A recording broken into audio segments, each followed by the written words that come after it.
नमस्कार दोस्तों, आप सभी का आपके अपने चैनल श्री ज्ञान लोक में स्वागत है। ज्ञानवर्धक कहानियों के लिए इस चैनल को सब्सक्राइब करके घंटी को जरूर दबा लें।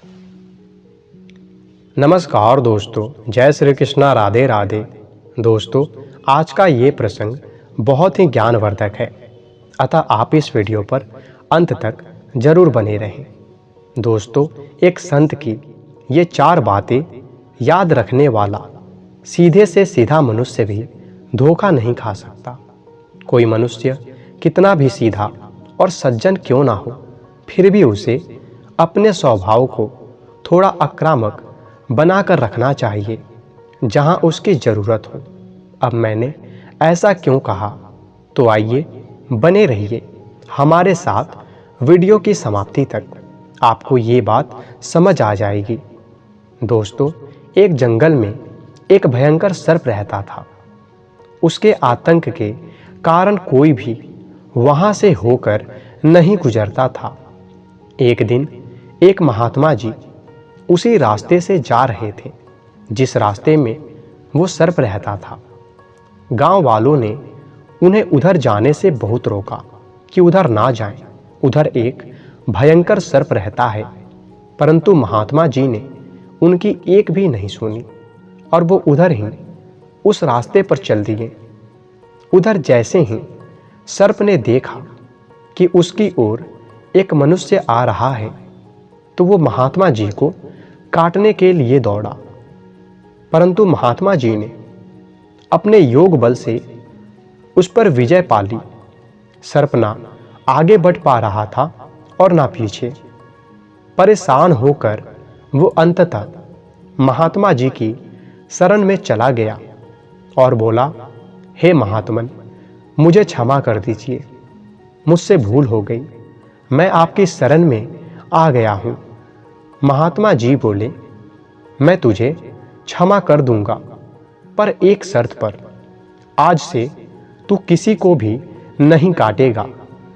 सर्प महात्मा जी के शरण में आ जाने से महात्मा जी की शर्त को सर्प ने स्वीकार कर लिया। उसके बाद महात्मा जी वहां से चले गए। उस दिन के बाद से सर्प ने लोगों को काटना छोड़ दिया।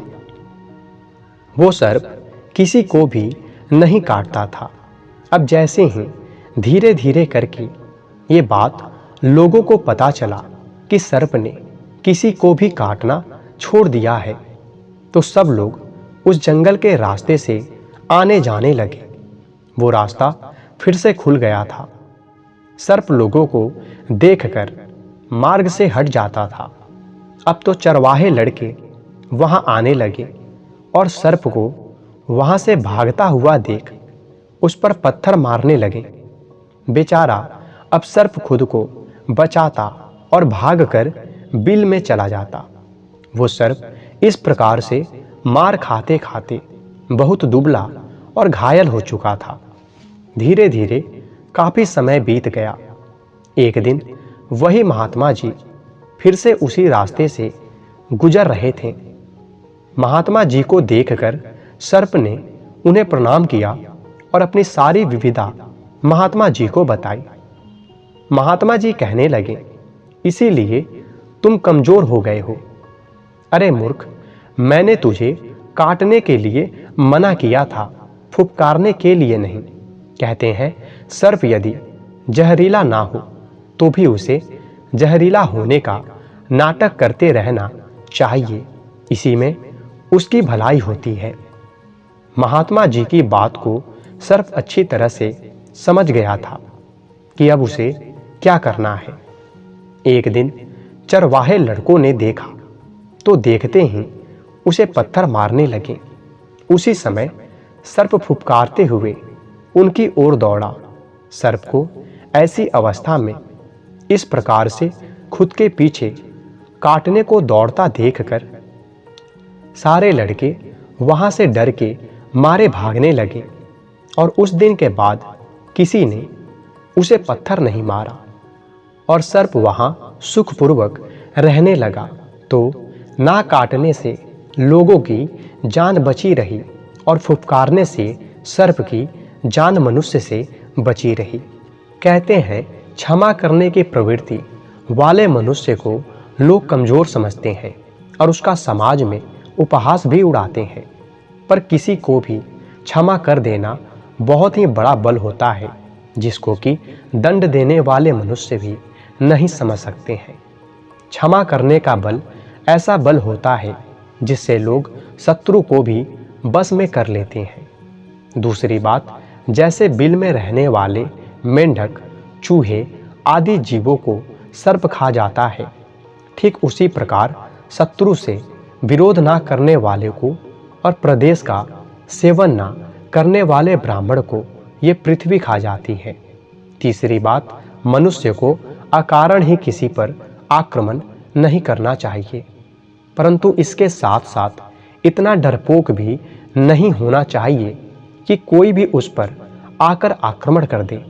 ऐसा होने पर उसे अपने पौरुष का प्रदर्शन करना चाहिए। इस प्रकार वो बिना हिंसा का सहारा लिए हुए अपना अस्तित्व बनाए रखता है। मनुष्य अपना व्यवहार रौबीला बनाए रखे।